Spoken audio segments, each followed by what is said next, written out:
ओम नमः शिवाय। मु ज्योतिर्विद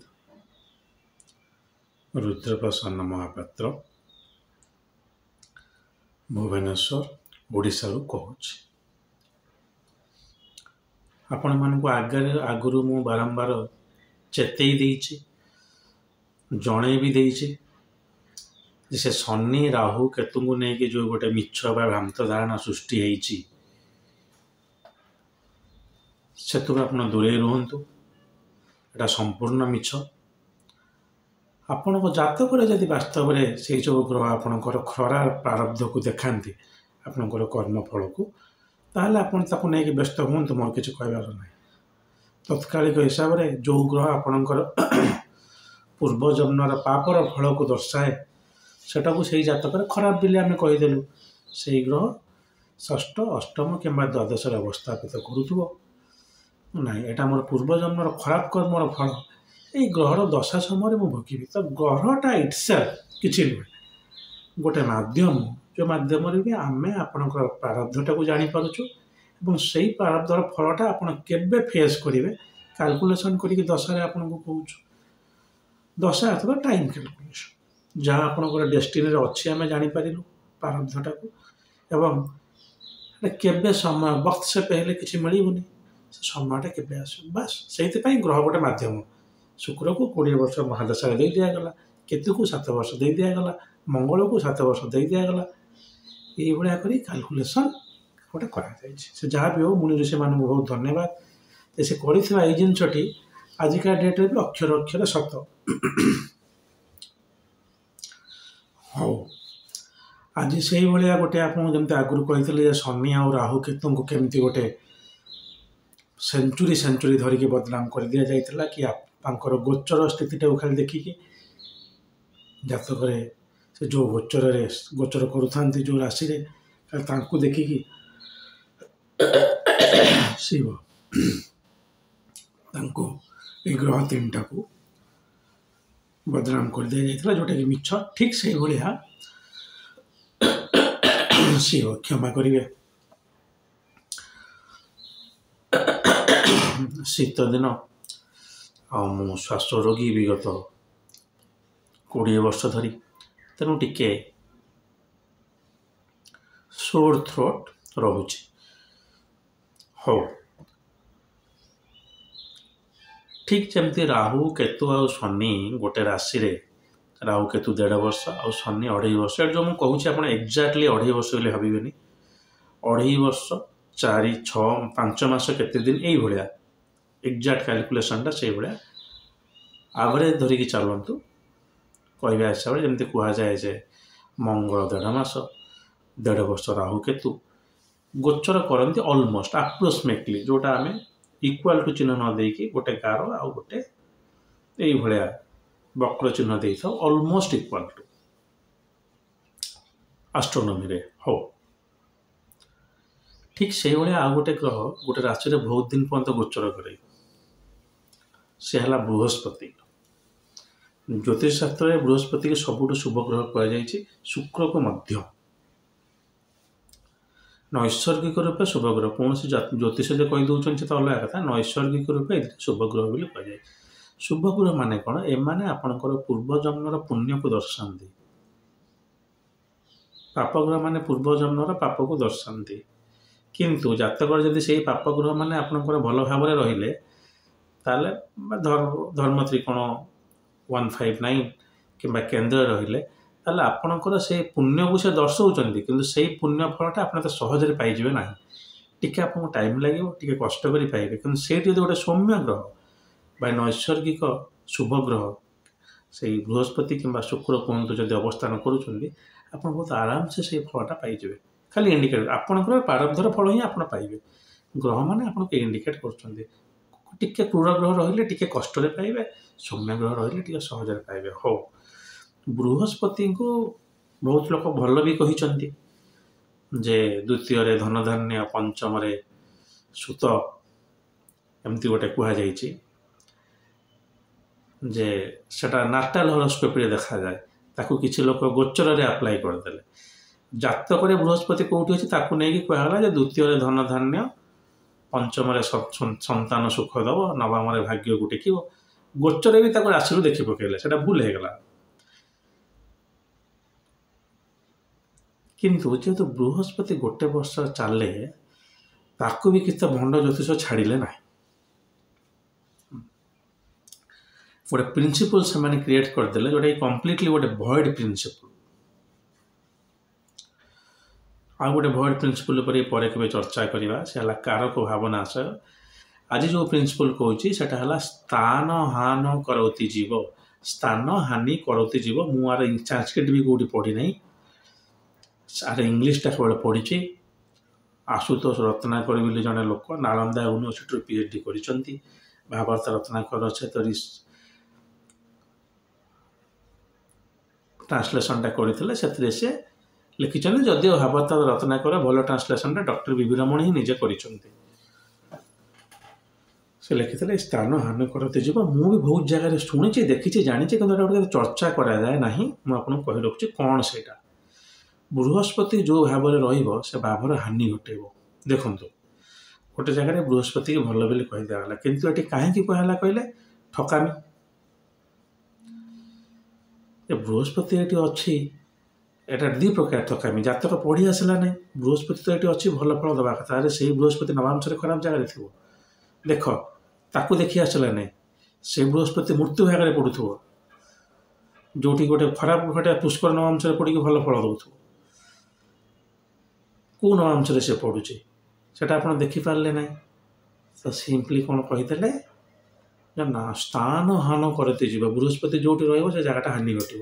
ଗୋଟେ ବେସିକ୍ ପ୍ରିନ୍ସିପଲ୍ ଅଫ୍ ଜ୍ୟୋତିଷର ପୁରା ଭଏଡ୍ କରୁଛି। ସୌମ୍ୟ ଗ୍ରହ ଯେକୌଣସି ସ୍ଥାନରେ ରହିବେ ସେ ଭାବଟାକୁ ସେ ବଢ଼େଇବେ। କ୍ରୂର ଗ୍ରହ ଯେକୌଣସି ସ୍ଥାନରେ ରହିବେ ସେ ଭାବର ଯାହା ସିଗ୍ନିଫିକେସନ୍, ଯେଉଁ କର୍ମ ଫଳ ସେ ଭାବ ଦର୍ଶାଏ, ସେଇଟାର ଫଳ ଆପଣଙ୍କର କମିଯିବ। କିନ୍ତୁ ଏଟା ସ୍ଥାନ ହାନ କରତି ଯିବ। କାହିଁକି? ଜାତକ ଦେଖି ଆସିଲା ନାହିଁ, ବୃହସ୍ପତିଙ୍କର ଯେଉଁ ନେଗେଟିଭ୍ ଜିନିଷଟା ଜାଣିପାରିଲେ ନାହିଁ, ସେଇଟାକୁ ଏଇ ଜାଗାରେ ରହିଲେ ଫଳ ମିଳିବନି। ଆଉ ସମ୍ପୂର୍ଣ୍ଣ ରୂପେ ଗୋଟେ ମିଛ ପ୍ରିନ୍ସିପଲ୍। ସ୍ଥାନ ହାନି କରତି ଯିବ। ଗୋଚରରେ ଦେଖିଦେଲେ ବୃହସ୍ପତି ଭାବେ ଆପଣଙ୍କର ପଞ୍ଚମରେ ଚାଲିଛି, ଆଉ ପଞ୍ଚମରେ ତ ଆପଣଙ୍କ ପିଲା ଦେହ ଖରାପ ହେବ। ଆଉ ଦେଖନ୍ତୁ, ଏଠି ଶ୍ଲୋକ କହୁଛି ଯେ ପଞ୍ଚମରେ ବୃହସ୍ପତି ଆପଣଙ୍କର ସନ୍ତାନ ଇଏ କରିବ, କିନ୍ତୁ ଏ ଠକ ଭଣ୍ଡ ଦଳ। ତେଣୁ ଜ୍ୟୋତିଷରେ ଯେଉଁ ସବୁ ଏମିତି କ୍ରିଟିକାଲିଟି ଆସିଛି, ସେଇଟା 2001 ମସିହା ପୂର୍ବରୁ ଯେତେବେଳେ UGCରେ ଆପ୍ରୁଭ୍ ହୋଇନଥିଲା ଜ୍ୟୋତିଷ, ପ୍ରୁଫ୍ଙ୍କ ହାତରେ ଥିଲା। ଆଜିକା ଡେଟ୍ରେ ମୁଁ ଆପଣମାନଙ୍କୁ ବି କହୁଛି, ଜ୍ୟୋତିଷମାନଙ୍କୁ ବି କହୁଛି, ବିନା ସାର୍ଟିଫିକେଟ୍ରେ ଜ୍ୟୋତିଷ ଅସମ୍ଭବ। ଆପଣ ମୋ ଭଳିଆ ଏତେ ସୁନ୍ଦର ମାନେ ଆଶ୍ରମର ଡ୍ରେସ୍ ପିନ୍ଧିବା କିଛି ଦରକାର ନାହିଁ, ତିଳକ ଲଗେଇକି ଏତେ ବହି ଧରିକି ବସିବା କିଛି ଦରକାର ନାହିଁ, କିନ୍ତୁ ସାର୍ଟିଫିକେଟ୍ ନଥିଲେ ଆପଣ ଜ୍ୟୋତିଷ କରିପାରିବେ ନାହିଁ। ତ ପ୍ରିନ୍ସିପଲ୍ ଗୁଡ଼ା ପଢ଼ାଯାଏନି, ଏଗୁଡ଼ା ସବୁ ଆଜିକା ଆଉଟଡେଟେଡ୍ ପ୍ରିନ୍ସିପଲ୍। ସେ କାଳ ସର୍ପ, ଇଏ ସ୍ଥାନ ହାନି କରତି ଯିବ, ଏଗୁଡ଼ା ସବୁ ପଢ଼ାଯାଏନି। ଏଗୁଡ଼ା ସବୁ ହେଲା ତୁଟକା ଜ୍ୟୋତିଷ ବା କିଛି ଭଣ୍ଡ ଜ୍ୟୋତିଷ। ଏଟା ଗୋଟେ କରିକି ରଖିଥିଲେ ନିଜର ରୋଜଗାର କ୍ଷମା କରିବା ପାଇଁ। ଏଇ ଜାଗାରେ ବୃହସ୍ପତି ଖରାପ ଅଛି, ଗୁରୁବାର ଦିନ ପୂଜାଟା କରିବାକୁ ପଡ଼ିବ। ଆଉ କ'ଣ ଦେଖନ୍ତୁ, ତ ଖାଲି ଶନି ଆଉ ରାହୁ କେତୁଙ୍କୁ ବଦନାମ କରାଯାଇ ନଥିଲା, ବୃହସ୍ପତିଙ୍କୁ ମଧ୍ୟ ବଦନାମ କରାଯାଇଥିଲା। ସ୍ଥାନ ହାନି କରତି ଯିବ। ଶୁକ୍ରଙ୍କ ବିଷୟରେ ମୁଁ କିଛି ବଦନାମୀ ଶୁଣିନାହିଁ। ମୋତେ ଲାଗୁଛି ଆଜିକା ଡେଟ୍ରେ ସେଇ ଗ୍ରହଟାକୁ ଛାଡ଼ି ଦିଆଯାଇଛି, କାରଣ ସେଟା 27 ଦିନରେ ଗୋଟେ ଚକ ପଳେଇଯିବ। ଗୋଟେ 27 କହୁଛି 48 ଦିନ, 48 ଦିନରେ ପଳେଇଯିବ ଗୋଟେ, ନାଇଁ ଶିବ ଭୁଲ କହିଲେ, 27 ଦିନ। ଗୋଟେ ସୂର୍ଯ୍ୟଠାରୁ ±48 ଡିଗ୍ରୀରେ ରହିବ ଶୁକ୍ର। ସେ ଡିଗ୍ରୀ ଆଉ ମୁଭମେଣ୍ଟକୁ ଭୁଲ କହିଲେ। ତ ଶୁକ୍ର ତ ଗୋଟେ ମାସ ଭିତରେ ପଳେଇବ ନା ଗୋଟେ ରାଶିରୁ, କିନ୍ତୁ ବୃହସ୍ପତି ଗୋଟେ ବର୍ଷ ଯାକେ ରହିବ। ଆପଣଙ୍କର ଲଗ୍ନରେ ବୃହସ୍ପତି ବସିଛନ୍ତି ପରେ ଆପଣଙ୍କ ଦେହ ଖରାପ ହେବ। କାହିଁକି? ସ୍ଥାନ ହାନି କରତି ଯିବ। ଏଇଭଳିଆ ମୂର୍ଖ ଭଣ୍ଡ ଜ୍ୟୋତିଷକୁ ଖାଲି ମାନେ କ'ଣ ମାଡ଼ ଦରକାର, ଆଉ କିଛି ନାହିଁ।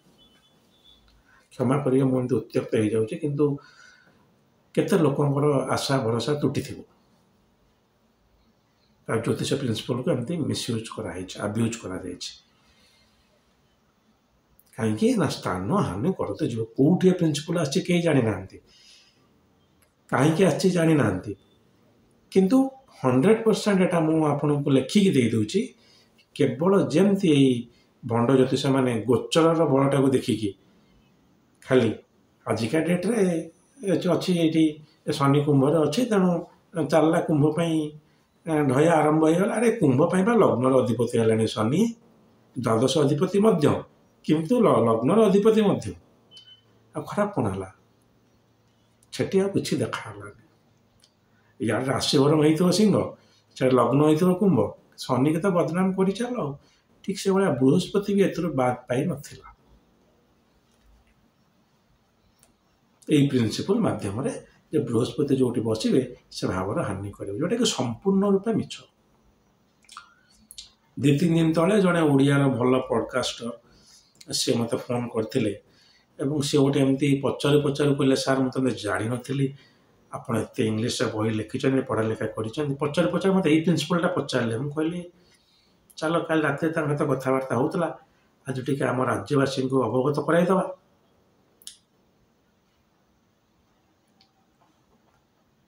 ତେଣୁ ବୃହସ୍ପତିକୁ ମିଛରେ ବଦନାମ କରିଦିଆଯାଇଥିଲା, ସ୍ଥାନ ହାନି କରିଦିଆଯିବ। ଆଜିକା ଡେଟ୍ରେ ବି ଯଦି ଏଇ ପ୍ରିନ୍ସିପଲ୍ କିଏ ୟୁଜ୍ କରୁଛନ୍ତି, ସେ ହେଲେ ଜଣେ ଭଣ୍ଡ ଜ୍ୟୋତିଷ, ଜ୍ୟୋତିର୍ବିଦ୍ୟା ଜଣା ନାହିଁ। ଇଭିନ୍ ଯଦି ବି କୌଣସି ଗୋଟେ କ୍ଲାସିକ୍ସର ଟିକେ ବର୍ଣ୍ଣନା ହେଇଯାଇଥିବ, କୌଣସି ଗୋଟେ ଭାବି ନିଅନ୍ତୁ 200-300 ବର୍ଷ ତଳ ବହି ଲେଖା ହେଇଥିବ ଯେ ଜୀବ ସ୍ଥାନ ହାନି କରିଦିଏ। ସବୁ କ୍ଲାସିକ୍ସରେ ତ ବିଲକୁଲ ଏଟା ଲେଖାଯାଏନି। ତାହେଲେ ବି ଆମେ ତାକୁ ମାନିବୁନୁ, କାରଣ ସବୁ କ୍ଲାସିକ୍ସରେ ଏଇଟା ଲେଖା ହେଇଛି ଯେ ବୃହସ୍ପତି ଗୋଟେ ନୈସର୍ଗିକ ରୂପେ ଖୁବ୍ ଭଲ ଗ୍ରହ। ଯେଉଁ ଜାତକରେ ବସିଥିବା ଘରେ ବା ଭାବରେ, ଭାବକୁ ଭବନ ବୋଲି ଭବନରୁ ଆସିଛି ବୋଲି କି ଜ୍ୟୋତିଷ କୁହନ୍ତି, ମୁଁ ଜାଣିନି। ହିନ୍ଦୀରେ ବି ଭାବ ବୋଲି କୁହାଯାଏ। ହାଉସେସ୍ ଟୋଟାଲ ଟାଇମ୍ ଆଉ ସ୍ପେସ୍କୁ ଯେଉଁ ଡିଭାଇଡ୍ କରାଯାଇଛି ଜ୍ୟୋତିଷରେ, ସ୍ପେସ୍ଟାକୁ ଟୋଟାଲ ଯୋଡ଼ିଆକଟାକୁ 12 ଭାଗରେ ବିଭକ୍ତ କରାଯାଇଛି। ସେଥିରୁ ଗୋଟିଏ ଭାଗକୁ କୁହାଯାଏ ଭାବ, ଟାଇମ୍ଟାକୁ ଦଶାରେ। ତ ଦଶା ଆଉ ଯୋଡ଼ିଆକ ବା ରାଶି ଏ ଦୁଇଟାକୁ ଟାଇମ୍ ଆଉ ସ୍ପେସ୍ର ଡିଭିଜନରେ କାଲକୁଲେସନରେ କରାଯାଇଛି। କିଛି ନାହିଁ, ଟାଇମ୍ ଆଉ ସ୍ପେସ୍। ତ ମୁଁ ଆଶା କରେ ଯାହା ମୋର କହିବାର ଥିଲା ମୁଁ କହିଲି। ସ୍ଥାନ ହାନି କରତି ଜୀବ ଗୋଟେ ସମ୍ପୂର୍ଣ୍ଣ ରୂପେ ମିଛ ପ୍ରିନ୍ସିପଲ୍। ଆଉ ବୃହସ୍ପତି କୌଣସି ଗ୍ରହ ଭଳିଆ ବୃହସ୍ପତି ବି ଖାଲି ଗୋଚରରେ ଫଳ ଦିଅନ୍ତି ନାହିଁ। ଯେହେତୁ ଗୋଟେ ବର୍ଷ ଗୋଚରରେ ସେ ରହିଲେ, ସେ ଲୋକଟି ଯଦି ଖରାପ ହେଉଛି, ଶନି ରାହୁ କେତୁ ତାର କୌଣସି ଜାଗାରେ ଖରାପ ଦେଖା ହେଉନାହିଁ, ବୃହସ୍ପତି ବଦନାମ କରିଦେବା ଆଉ କ'ଣ। ହଉ, ଏମିତି କହିବାର ଉଦ୍ଦେଶ୍ୟ, ମୁଁ ନିଜେ ଜଣେ ଜ୍ୟୋତିଷ ଫ୍ୟାକ୍ଟର ଟିକେ ମୁଁ ବଦନାମ କରୁନାହିଁ। ଯେଉଁ କିଛି ଭୁଲ ରହିଯାଇଛି ତାକୁ ମାର୍ଜନା କରିବାର ମୁଁ ସମ୍ପୂର୍ଣ୍ଣ ଚେଷ୍ଟା କରିବି ୱିଥ୍ କ୍ଲାସିକାଲ ଏଭିଡେନ୍ସେସ୍। ମୁଁ କହିଦେଲେ କ'ଣ ହେଇଯିବ କି? ବହିରେ ଲେଖା ହେଇଥିବାର ଅଛି। ଯେଉଁଠି କୌଣସି ଜାଗାରେ ଏମିତି 7.5 କାଳସର୍ପ ଏସବୁ ଜିନିଷ କିଛି ରିସେଣ୍ଟ ରିସର୍ଚ୍ଚ HN କାଟୱେ ନାଗପୁରର କରିଥିଲେ, ସେଟା ମୁଁ 7.5ରେ କହିଛି। ସେ ବହୁତ ରେୟାର, ବହୁତ ଗୋଟେ ୟୁନିକ୍ ୟୁଜ୍ ତାର। ଏମିତି ମୂର୍ଖଙ୍କ ଭଳିଆ 7.5 ହେଇଗଲା ବୋଲି ଭୁଲ। ସେଇଭଳିଆ ସ୍ଥାନ ହାନ କରିତେ ଯିବ ବା ବୃହସ୍ପତି ବସିଗଲେ ଆପଣ ଅସୁବିଧାରେ ପଡ଼ିବେ, ସମ୍ପୂର୍ଣ୍ଣ ରୂପେ ଭୁଲ। ହଉ, ଓଡ଼ିଆ କହୁଥିବା ଭିତରେ ଯଦି କିଛି ଇଂରେଜୀରେ କହିଦେଉଥିବି, ସେଥିପାଇଁ ମୋତେ କ୍ଷମା କରିବେ। ମୁଁ ତ ହିନ୍ଦୀ, ଓଡ଼ିଆ ଆଉ ଇଂଲିଶରେ 3ଟାରେ ଭିଡ଼ିଓ କରୁଥିଲି। ଏବେ କିନ୍ତୁ ବେସିକାଲି ଟିକେ ଓଡ଼ିଆ ଆଉ ଇଂଲିଶରେ ମୁଁ କନସେନ୍ଟ୍ରେଟ୍ କରିବି, କାରଣ ହିନ୍ଦୀଟା ମୁଁ ତ ଓଡ଼ିଆ ଯାହା ହେଲେ ମୁଁ ତ କିଛି ପଢ଼ା ଲେଖା କରୁଛି, ହିନ୍ଦୀ ତ ବିଲକୁଲ ନୁହେଁ। ଆଉ ହିନ୍ଦୀରେ ବି ଜ୍ୟୋତିଷ ବେସିକାଲି ନର୍ଥ ଲୋକ ଗୁଡ଼ା ସେମାନେ ଉପାୟକୁ ଶୁଣିବାକୁ ଭଲ ପାଉଛନ୍ତି, ଜ୍ୟୋତିଷ ନୁହେଁ। ସାଉଦର୍ନ ଇଣ୍ଡିଆରେ ଜ୍ୟୋତିଷଟାକୁ ସେମାନେ ଶୁଣିବାକୁ ଭଲ ପାଉଛନ୍ତି। ତେଣୁ ଇଂଲିଶରେ ମୋର ଯେଉଁ ଭିଡ଼ିଓଟା ଦେଖିବା ପୁରା ମାନେ fine tune analysis of astrology. ଆପଣଙ୍କୁ ଯେଉଁ କହୁଛି ସେଇ କେଉଁ ଭିଡ଼ିଓ ମୁଁ କରିଥିବି ସେଟାକୁ ଓଡ଼ିଆରେ ଟ୍ରାନ୍ସଲେଟ୍ କରି ଖାଲି କହୁଛେ, କାରଣ ମୋତେ ବହୁତ ଲୋକ ଅନୁରୋଧ କରୁଛନ୍ତି ଏବଂ ସେମାନଙ୍କୁ ମୁଁ ଧନ୍ୟବାଦ ବି ଦେଉଛି। ସାର୍ ଆପଣ ଅଲ୍ ଇଣ୍ଡିଆ ଲେବୁଲ୍ରେ ଖାଲି ଇଂଲିଶ ଆଉ ହିନ୍ଦୀରେ କହିଲେ କ'ଣ ହେବ? ଆପଣଙ୍କ ରିସର୍ଚ୍ଚଟାକୁ ଓଡ଼ିଆରେ କୁହନ୍ତୁ। କୌଣସି ମୋର ଉଦ୍ଦେଶ୍ୟ ନୁହେଁ ଆପଣ ମୋତେ ଆସି ଜାତକ ଦେଖାନ୍ତୁ। ଯଦି ଆପଣଙ୍କୁ ଠିକ୍ ଲାଗୁଛି ଆମେ ମୋତେ ଜାତକ ଦେଖେଇବେ, ଇଟ୍ ଇଜ୍ ଓକେ, ମୁଁ ମନା କରୁନାହିଁ, କିନ୍ତୁ ମୋର ଉଦ୍ଦେଶ୍ୟ ସେୟା ନୁହେଁ। ହଉ, ଭିଡ଼ିଓଟି ଯଦି ଭଲ ଲାଗିବ ସେୟାର କରିବେ, ଯଦି ଖରାପ ବି ଲାଗିବ ସେୟାର କରିଦେବେ। ସେୟାର ମାଧ୍ୟମରେ ହିଁ ମୋର ବହୁତ ଗୁଡ଼ିଏ ଲୋକ ମୋତେ ଶୁଣିପାରିବେ। ମୁଁ ଜାଣିଶୁଣି ଟିକେ ଟିକେ ଲମ୍ବା ଲମ୍ବା ଭିଡ଼ିଓ କରୁଛି, ଆଉ ଆପଣ ତାକୁ ଶୁଣିଲା ପରେ ମୋତେ ଆଉ 20ଟା ପ୍ରଶ୍ନ ପଚାରିବେ ନାହିଁ। ଆଜି ପାଇଁ ଏତିକି। ଯଦି ମହାଦେବ ଚାହାନ୍ତି ତାହେଲେ ଆଉ ଗୋଟେ ଭିଡ଼ିଓ ନେଇ ଖୁବ୍ ଶୀଘ୍ର ଆପଣଙ୍କ ପାଖରେ ଉପସ୍ଥିତ ହେବି। ଆଜି ପାଇଁ ଆଜ୍ଞା ଦିଅନ୍ତୁ। ଓମ୍ ନମଃ ଶିବାୟ।